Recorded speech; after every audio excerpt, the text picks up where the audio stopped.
सबको श्री कृष्ण जन्माष्टमी की हार्दिक शुभकामनाएं।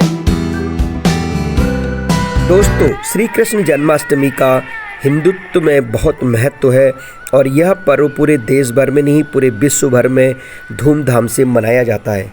इसके पीछे एक बहुत ही पौराणिक कथा है। आइए जानते हैं इस कथा के बारे में। द्वापर युग में भोजवंशी राजा उग्रसेन मथुरा में राज्य करते थे। उनके आतताई पुत्र कंस ने उन्हें गद्दी से उतार दिया। जब वासुदेव जी देवकी के साथ विवाह करके अपने घर लौट रहे थे तो उस समय उस रथ को उग्रसेन के पुत्र और देवकी का बड़ा भाई कंस ही हाँक रहा था। उस समय आकाशवाणी होती है कि कंस इस देवकी का जो 8वां पुत्र होगा वह तेरा वध करेगा। कंस मृत्यु के भय से कांप उठा और वह तुरंत देवकी को मारने के लिए तैयार हो गया। तब वासुदेव जी ने उसे बहुत समझाया और कहा, हमारी जितनी भी संतानें होंगी उन्हें मैं तुम्हें खुद लाकर दे दूंगा। कंस ने वासुदेव की बात मान ली, लेकिन उसने दोनों को बंदी गृह में कैद कर लिया। वासुदेव देवकी के एक एक कर 7 बच्चे हुए।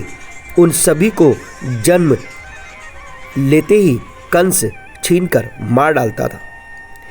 8वें पुत्र श्री कृष्ण के जन्म के समय संयोग से बंदीगृह के सभी बंधन स्वतः ही खुल गए। जेल के दरवाजे सब खुल गए। सभी पहरेदार घोर निद्रा में चले गए। वासुदेव जी ने उसे नंद जी, जो कि उनके मित्र थे, के घर वृंदावन ले गए और वहाँ से उनकी कन्या को ले आए। जब कंस को सूचना मिली कि वासुदेव की 8वीं संतान पुत्र नहीं पुत्री है तो उसने उसे देवकी से छीनकर जमीन पर पटकना चाहा। 8वें पुत्र से पर वह कन्या आकाश में उड़ गई। वह कन्या देवी योगमाया थी, जिसने कहा, कंस तू मुझे क्या मारेगा, तुझे मारने वाला तो जन्म ले चुका है। इस तरह से भगवान श्री कृष्ण का जो बाल्य काल बीता है वह नंद जी के वहाँ बीता है, वृंदावन में बीता है।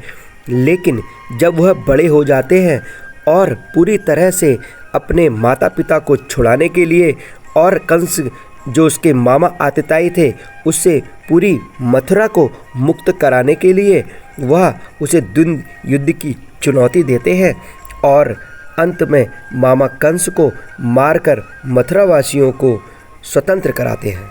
इतना ही नहीं, श्री कृष्ण ने कंस को मारने के बाद महाभारत में भी बहुत बड़ा एक रोल अदा किया है। पांडवों का साथ देकर उनको युद्ध में विजय दिलाने का श्रेय भी भगवान श्री कृष्ण को ही जाता है।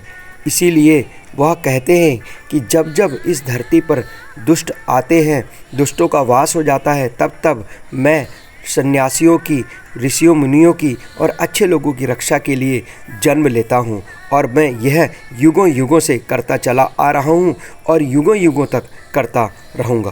तो इस श्लोक के माध्यम से समझा जा सकता है, यदा यदा ही धर्मस्य ग्लानिर्भवति भारतः अभ्युत्थानम् अधर्मस्य तदात्मानं सृजाम्यहम् परित्राणाय साधूनां विनाशाय च दुष्कृतां धर्म संस्थापनार्थाय संभवामि युगे युगे। कृष्ण से जुड़ी हुई ये रोचक जानकारी आपको कैसी लगी कमेंट बॉक्स में कमेंट करके ज़रूर बताइएगा।